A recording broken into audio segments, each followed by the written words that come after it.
जय हिंद मेरे प्यारे साथियों। प्रीवियस लेक्चर में हमने और आपने ये डिस्कस किया था कि linear equation in two variables में कितने पॉसिबल थ्योरीज हो सकती है, कितने पॉसिबल कॉन्सेप्ट्स हो सकते हैं, और उन कॉन्सेप्ट को हमने बहुत ही डीपली पढ़ा, सुकून से पढ़ा।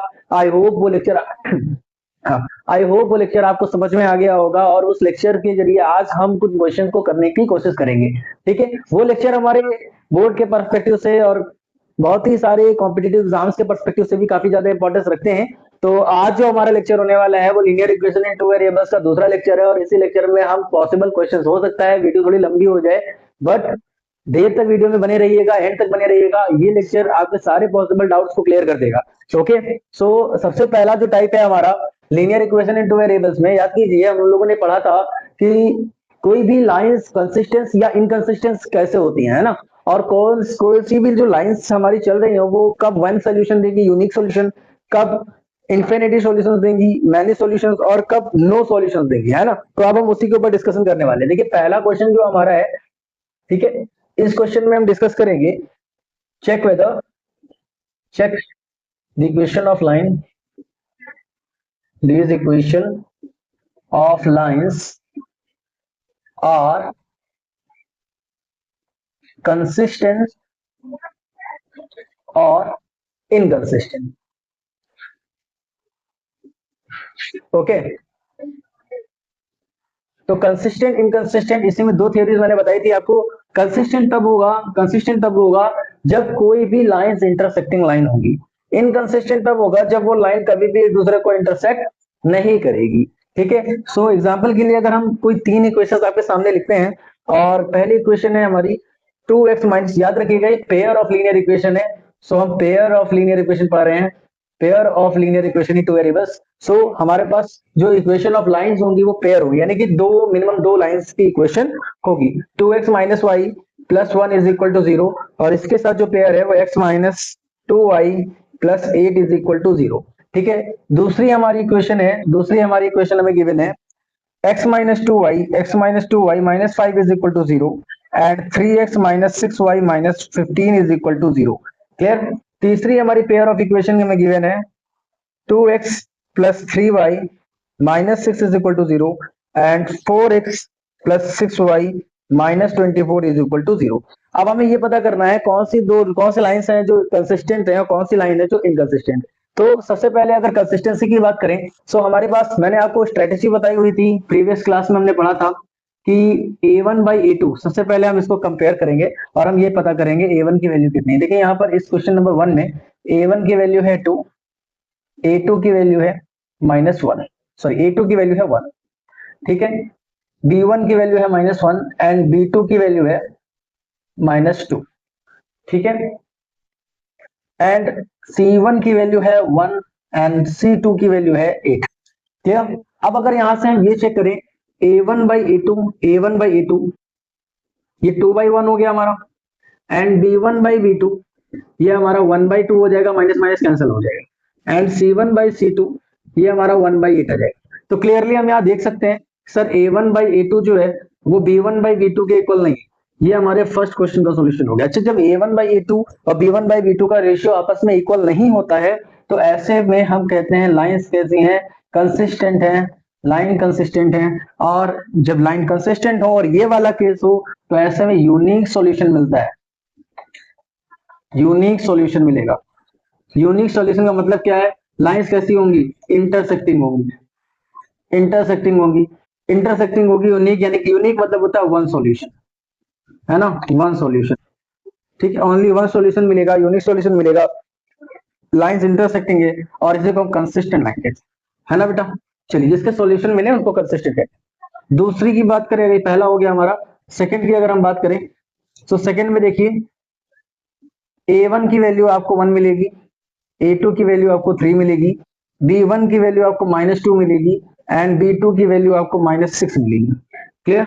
और यहीं से अगर हम c1 की वैल्यू की बात करें तो c1 की वैल्यू माइनस 5 है, एंड c2 की value minus 15।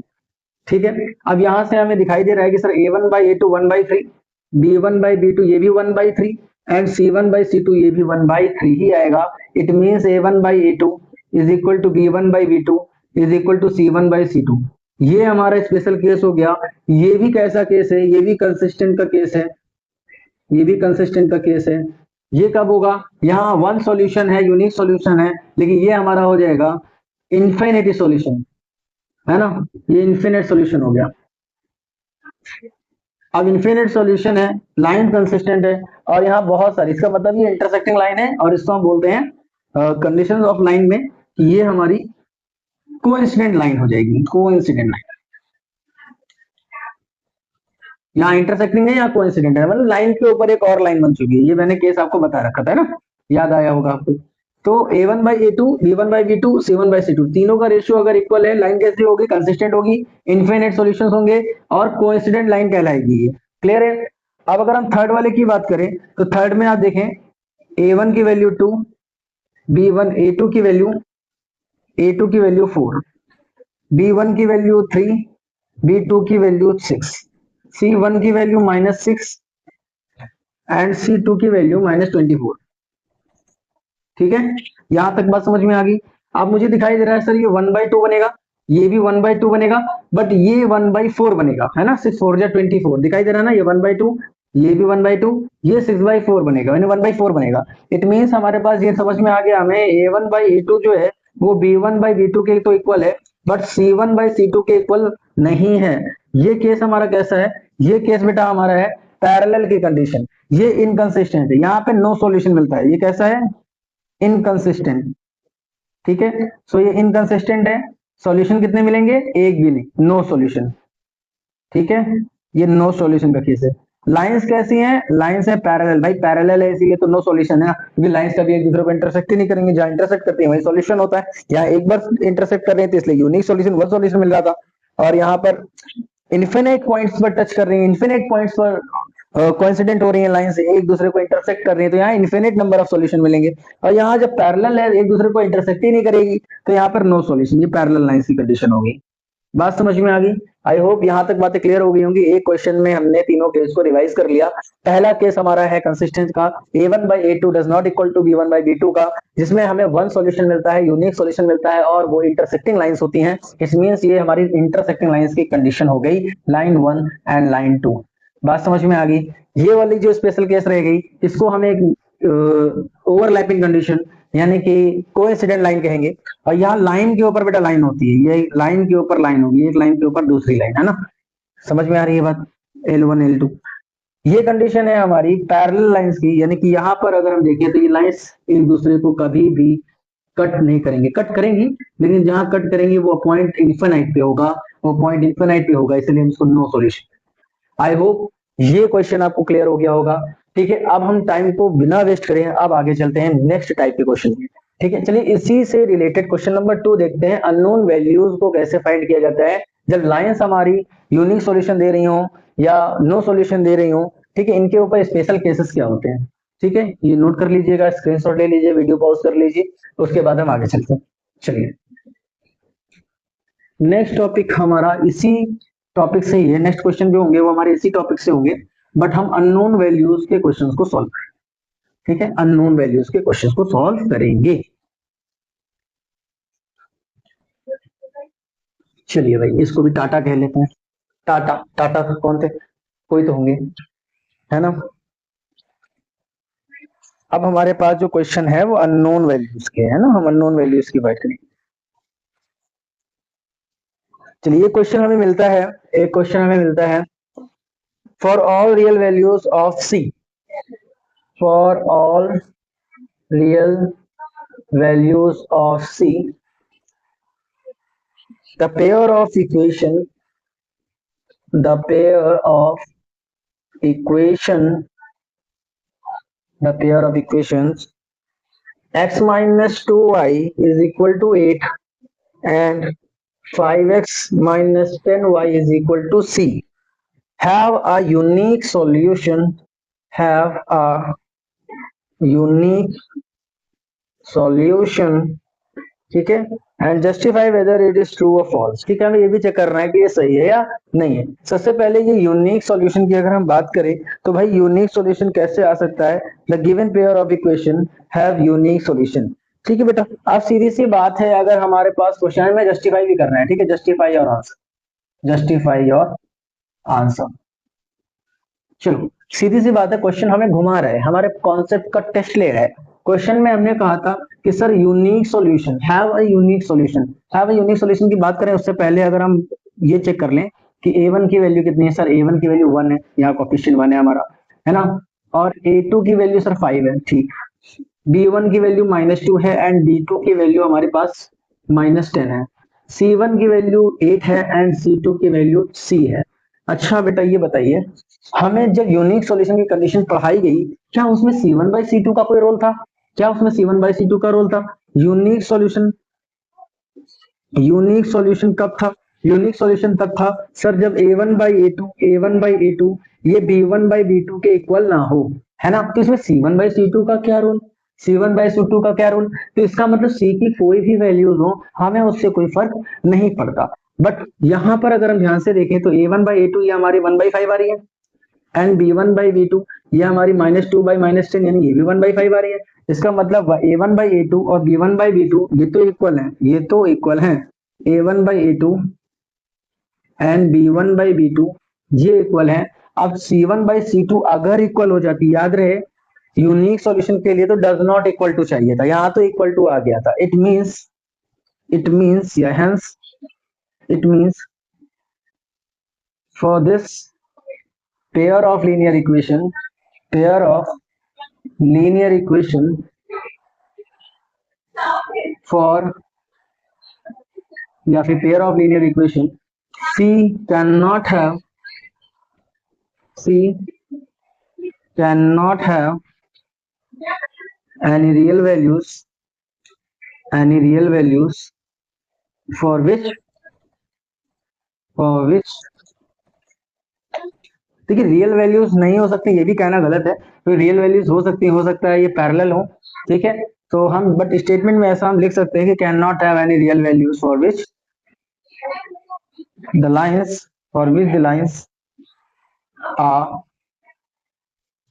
are for which the lines are intersecting। ठीक है, बात समझ में आ गई।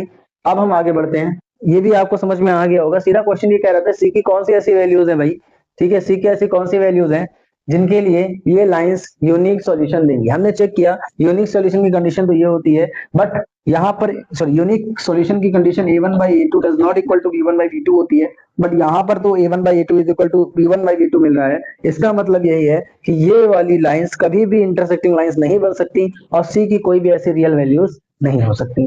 आई होप ये बात समझ में आ गई होगी आपको, ठीक है।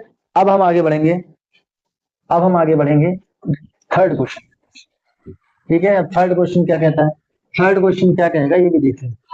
सो सबसे पहले अगर हम ये चेक कर लें कि अब अगला क्वेश्चन जो हमारा होगा वो अननोन वैल्यूज से ही होगा, और अननोन वैल्यूज के लिए ये क्वेश्चन आपको बहुत ही ज्यादा इंपॉर्टेंस रखेगा। इस क्वेश्चन को आप बहुत ही ध्यान से सुनिएगा और बहुत ही ध्यान से करने की कोशिश कीजिएगा, ठीक है। क्वेश्चन है हमारा find the values of K for which the following pair of linear equation have no solution. Okay, अब नो सॉल्यूशन का भी केस है, पहले सॉल्यूशन वाला देख लेते हैं, ठीक है। इन्फिनिटी सॉल्यूशन का भी केस मिलेगा, यूनिक सॉल्यूशन का भी मिलेगा। चलिए यूनिक सॉल्यूशन के लिए क्वेश्चन फिर से कर लेते हैं। Question number third, question number third हमारा कह रहा है कि पहली इक्वेशन है 3p minus 2x minus P Y plus 3 is equal to 0, एक इक्वेशन हमारी ये है, and 2px plus Y minus 5 is equal to 0, ठीक है।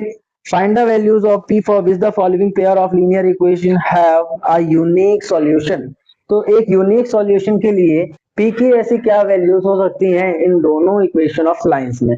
सबसे पहली बात आपका काम क्या होना चाहिए, a1 की वैल्यू लिख लेना, x का जो कोफिशिएंट है वो a1 है, 3p माइनस 2, b1 की वैल्यू लिख लेना, y का जो कोफिशिएंट है -p, ठीक है, एंड c1 की वैल्यू लिख लेना, ये हो गया हमारा 3, a2 की वैल्यू लिख लेना 2p, ये हमारा x का कोफिशिएंट, b2 की वैल्यू लिख लेना 1 क्योंकि y का कोफिशिएंट 1 है, एंड c2 की वैल्यू -5, ठीक है। अब यूनिक सॉल्यूशन होने के लिए p की ऐसी कौन सी वैल्यूज हैं, तो यूनिक सॉल्यूशन के लिए बेटा a1/a2 does not equal to b1/b2, ये केस है for unique solution, for unique solution, ठीक है। तो यूनिक सॉल्यूशन के लिए a1/a2 does not equal to b1/b2, so a1 की वैल्यू क्या है 3p minus two upon a2 की वैल्यू क्या है 2p does not equal to b1 की वैल्यू है माइनस p एंड b2 की वैल्यू है 1। ठीक है, अगर हम इन इक्वालिटीज की थ्योरी लगाएं और इसको कंपेयर कर दें तो हमारे पास क्या मिलने वाला है, हम 2p से मल्टीप्लाई कर देते हैं बोथ इक्वेशन है ना। सो ये 3p माइनस टू ये 2p से मल्टीप्लाई हो जाएगा और इनइक्वालिटीज में minus p into two p, यहाँ से भी मल्टीप्लाई 2p से 2p cancel out, then 3p minus two does not equal to minus 2p square. Clear. अब यहाँ से बात समझ में आती है कि सर 2p स्क्वायर अगर हम दोनों तरफ ऐड कर दें तो कुछ ऐसा नजारा देखने को मिलेगा, कुछ ऐसा नजारा देखने को मिलेगा, does not equal to zero है ना, क्वाड्रेटिक इक्वेशन बन गई है हमारी। अब इसको हम फैक्टराइज करेंगे, so 2p square plus 4p minus p minus two does not equal to zero. यहाँ बात समझ में आती है आपको। देखिए जब भी क्वाड्रेटिक इक्वेशन बनती है, जैसे मैंने क्वाड्रेटिक पॉलिनोमियल आपको पढ़ाया था, सी क्वाड्रेटिक पॉलिनोमियल में हम क्या करते हैं, एक्सट्रीम को यानी कि एंडिंग टर्म को फर्स्ट टर्म से मल्टीप्लाई करते हैं, फिर ये वाला साइन देखते हैं और साइन देखने के बाद मिडिल टर्म को स्प्लिट करते हैं। 2 2 4, माइनस करने पे 3 आना चाहिए, मल्टीप्लाई करने पे 4, तो 4 1 4 एंड 4 माइनस 1 3p, ये फैक्टराइज हो गया हमारा। ठीक है, और इसके बाद हम 2p कॉमन ले लें अगर, तो p प्लस टू, ठीक है, माइनस का 1 कॉमन ले लें तो p plus two does not equal to zero and p plus two and 2p minus 1 factorize हो गया, does not equal to zero. अब p की वैल्यू या तो 2 नहीं हो सकती माइनस का, या तो 1/2 नहीं हो सकती, यानी p doesn't equal to minus two and 1/2। इसका मतलब 2 माइनस का 2 एंड 1/2 को छोड़कर, ठीक है, for all p does not equal to minus two comma 1/2, these equations have a unique solution, have a unique solution। बात समझ में आ गई। देखिए सिंपली हमें ये पता चल जाए कि अगर ये माइनस टू एंड 1/2 के इक्वल नहीं हो सकती, इनको छोड़कर बाकी कुछ भी वैल्यूज हम पुट करेंगे यहाँ पर, उन सारी वैल्यूज के लिए इन दोनों इक्वेशन ऑफ लाइंस की कोई ना कोई यूनिक वैल्यू जरूर होगी। आप चाहो तो पुट कर देख लेना। ठीक है, ये भी बात समझ में आ गई। अब हम बढ़ते हैं नेक्स्ट क्वेश्चन की तरफ। ठीक है,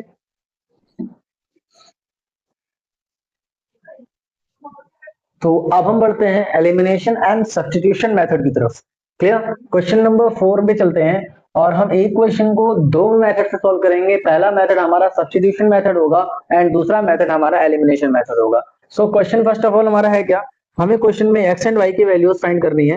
पहला क्वेश्चन हमारे पास है x plus 2y minus 3 is equal to 0 and 6y plus 3x minus 9 is equal to 0। ठीक है, अब इसी क्वेश्चन को हम दो मेथड से सॉल्व करने वाले हैं। पहला मेथड है हमारा सब्स्टिट्यूशन मेथड एंड दूसरा मेथड है हमारा एलिमिनेशन मेथड।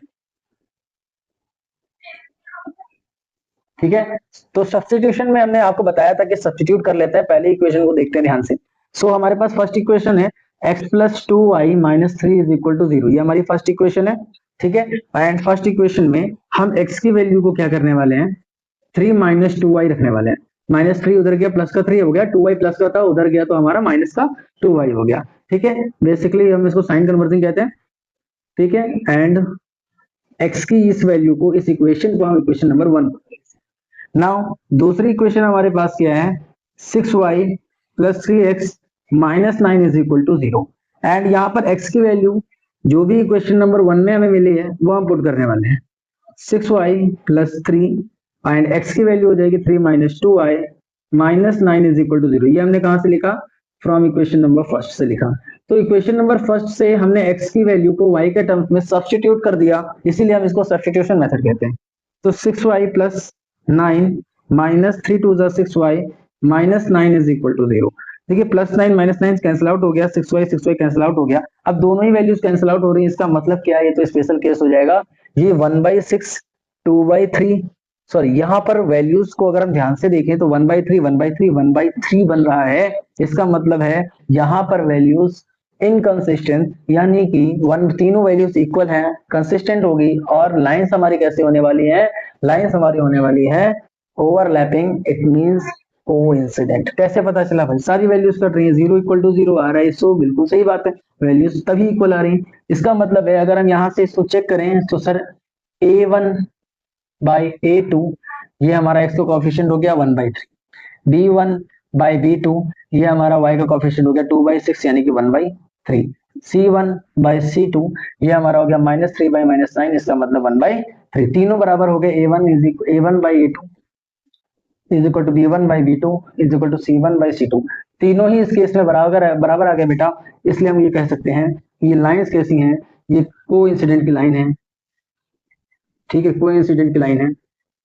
और कोइंसिडेंट लाइन में इन्फिनिटी वैल्यूज होती हैं, मैनी सॉल्यूशंस होते हैं, तो कोई एक सॉल्यूशंस होगा नहीं, तो यहाँ मैनी सॉल्यूशंस होंगे, इन्फिनिट सॉल्यूशन होंगे, इसलिए इस क्वेश्चन को हम थोड़ा सा चेंज करेंगे, ठीक है। तो सब्स्टिट्यूशन मेथड आपको बताना था एंड एलिमिनेशन बताना था, बट ये क्वेश्चन नहीं, हम नेक्स्ट क्वेश्चन में बताएंगे, ठीक है। अब इस क्वेश्चन की वैल्यूज को हम चेंज करने के लिए सिंपली हम क्या करेंगे, हम इस वैल्यू को अपने हिसाब से कुछ चेंज कर लेते हैं भाई। यहाँ हम कर लेते हैं 2x, यहाँ हम कर लेते हैं माइनस का 4 रख लेते हैं, ठीक है। अब यहाँ पर हमें क्या मिलने वाला है, यहाँ पर हमें मिलने वाला है 2/3 एंड -4/6, यानी यहाँ पे जो वैल्यूज हैं ये हमारी वैल्यूज फाइंड की जा सकती हैं, ये यूनिक वैल्यूज मिल जाएंगी। तो अब इसको थोड़ा चेंज करके अब आगे बढ़ते हैं, है ना। तो इस क्वेश्चन में देख लिया आपने क्या खेल हो गया, समझ गया ना। तो सब्स्टिट्यूशन के लिए सिंपल फिर से वही काम करेंगे कि sir 2x minus 4y minus 3 is equal to 0। यहाँ पर हम 2x is equal to plus 4y plus 3 लिखेंगे एंड x की वैल्यू 4y प्लस 3 अपॉन 2 पुट करेंगे। ये क्वेश्चन नंबर हमारी फर्स्ट हो गई, ठीक है। एंड सेकेंड है हमारा 6y plus 3x minus 9 is equal to 0, ये हमारी सेकेंड इक्वेशन है। एंड सेकेंड इक्वेशन में हम x की वैल्यू पुट करेंगे 6y प्लस 3 4y प्लस 3/2 minus 9 is equal to 0, then 6y plus 3 4s are 12y plus 9 and 2 से हम यहाँ पर एलसीएम लेंगे, तो यहाँ पर -9 या -9 को भी मल्टीप्लाई कर देते हैं ना 2 से, इज इक्वल टू 0। सो ये इक्वेशन हमारी बनकर तैयार हो जाएगी 12y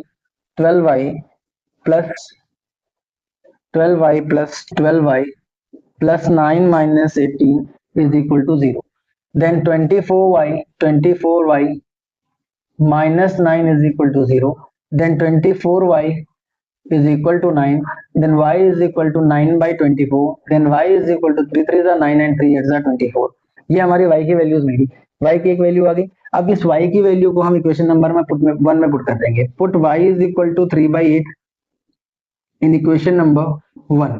अब इक्वेशन नंबर 1 में हम पुट करेंगे तो हमें क्या मिलने वाला है, x is equal to 4, y की वैल्यू कितनी है 3/8 प्लस 3 अपॉन 2, दिखाई दे रहा है ना 4y, y की वैल्यू 3/8, देन 4 2 8, x की वैल्यू होगी 3/2 plus 3/2, then x is equal to 3 plus 6/4, then x is equal to 9/4, ये हमारी x की वैल्यू हो गई। सो y की वैल्यू 3/8 एंड x की वैल्यू 9/4। अब यहीं पे हम एलिमिनेशन मेथड से इस क्वेश्चन को सॉल्व करने की अगर हम कोशिश करें तो क्वेश्चन देखिए कितना इजी होने वाला है। सिंपली हमारे पास दो इक्वेशन है, 2x minus 4y minus 3 is equal to 0 and 6y plus 3x, ऐसा करते हैं ना, इसको आगे पीछे कर लेते हैं, y को y के, then 3x plus 6y minus 9 is equal to 0। Clear. अब हम किसी एक वैल्यू को, किसी एक वेरिएबल को एलिमिनेट करना चाहते हैं, जिसको एलिमिनेट करना चाहते हैं उसके कोफिशिएंट को इक्वलेट कर लेंगे, बराबर कर लेंगे। हम y को अगर हम एलिमिनेट करना चाहें तो y का कोफिशिएंट यहाँ 4 है एंड y का कोफिशिएंट यहाँ पर 6 है। 4 एंड 6 का एलसीएम ले लें, अगर 4 एंड 6 का एलसीएम ले लें तो ये 12 आने वाला है। तो 12 बनाने के लिए यहाँ पर 12 बनाना है, इस पूरी इक्वेशन को 3 से मल्टीप्लाई कर दीजिए, यहाँ पर 12 बनाना है, इस पूरी इक्वेशन को 2 से मल्टीप्लाई कर दीजिए। ये इक्वेशन नंबर 1, ये इक्वेशन नंबर 2, इक्वेशन नंबर 1 को हम 3 से मल्टीप्लाई कर दें एंड इक्वेशन नंबर 2 को हम 2 से मल्टीप्लाई कर दें, देन इन दोनों इक्वेशन को अगर हम ऐड कर दें, सॉल्व करने के बाद पहले इक्वेशन बना लेते हैं। 1 को 3 से मल्टीप्लाई करेंगे कितना हो जाएगा 6x minus 12y minus 3 3 9 is equal to 0। 2 से मल्टीप्लाई करेंगे 3 2 6x, ठीक है, एंड हमारा ये हो जाएगा 6 2 12y and minus 9 2 18 is equal to 0। दोनों इक्वेशन को हम ऐड कर रहे हैं, अल्टरनेट साइन है, प्लस माइनस 12y कैंसिल हो जाएंगे एंड 6x मिलकर 12x बनेगा एंड इन दोनों को अगर हम ऐड करते हैं तो ये माइनस का 24 बनेगा, है ना, सॉरी 24 नहीं 27 है, minus 27 is equal to 0। So x की वैल्यू मिलेगी हमें प्लस का 27/12। ठीक है, 3 से कट हो रहा है, 3 9 जा 3 4 जा। ठीक है, तो 9/4 देखिए यहाँ पर भी वैल्यू आई थी x की 9/4, और x की वैल्यू यहाँ पर भी आ गई है 9/4। अब ये जो 9/4 वैल्यू आई है, इस वैल्यू को हम किसी भी इक्वेशन में पुट कर दें, या इक्वेशन नंबर 1 में पुट कर दें या 2 में पुट कर दें। ठीक है, put x is equal to 9/4 in equation number 1 में बेटा पुट करेंगे तो हमारे पास मिलेगा 2 into 9/4 minus 4y minus 3 is equal to 0। 2 2 जा 4, 9/2 minus 4y is equal to 3, and यहाँ से sorry minus 3 is equal to 0। Then 4y is equal to 9/2 minus 3 is equal to 9/3 is equal to कितना हो जाएगा 9 माइनस 6/2। एलसीएम ले लेंगे cross multiplication से, सो y is equal to हमें मिल जाएगा 9 माइनस 6 3 एंड 4 2 जा 8, यानी y इज इक्वल टू 3/8। वही वैल्यूज मिली जो यहाँ हमें सब्स्टिट्यूशन से मिली थी, y is equal to 3/8, x is equal to 9/4, y is equal to 3/8, x is equal to 9/4। ठीक है, इसको भी हम नोट करेंगे और आगे चलेंगे। चलिए अब नेक्स्ट क्वेश्चन हम देखते हैं, क्वेश्चन नंबर 5। ये हमारा इंपॉर्टेंट क्वेश्चन हो जाएगा 2/√x plus 3/√y is equal to 2, and next equation हमारी गिवन है 4/√x minus 9/√y is equal to -1। Clear? तो इस इक्वेशन को हम सॉल्व करेंगे फॉर x एंड y। ठीक है, सॉल्व फॉर x एंड y। सबसे पहला काम हमने क्या बताया था, ऐसा करते हैं इसको इसी के नीचे लिख लेते हैं, ज्यादा समझ में आएगा आपको। 4/√x minus 9/√y is equal to -1। ठीक है, ये हमारी क्वेश्चन नंबर फर्स्ट है, ये हमारी क्वेश्चन नंबर सेकंड है। बिल्कुल वही काम करेंगे एलिमिनेशन का। हमें जो एलिमिनेट करना होगा हम उसी की इक्वेशन को, उसके कोफिशिएंट को हम इक्वलेट कर लेंगे, बराबर कर लेंगे, है ना। तो यहाँ देखिए √y का जो कोफिशिएंट यहाँ पे रहा 9, यहाँ पर 3 है। अगर हम इसको भी 9 बना दें 3 से मल्टीप्लाई करके, तो ये पूरी कैंसिल आउट हो जाएगी। इट मींस इक्वेशन नंबर 1 को हम 3 से मल्टीप्लाई करते हैं तो हमें क्या मिलता है, वी गेट 2 3 जा 6 √x plus 9 √y is equal to 3 2 जा 6। और ये इक्वेशन तो हमारे पास थी 4 √x minus 9 √y is equal to -1। Clear है? अब इन दोनों इक्वेशन को अगर मैं ऐड कर दूं तो ये तो कैंसिल आउट हो जाएगा।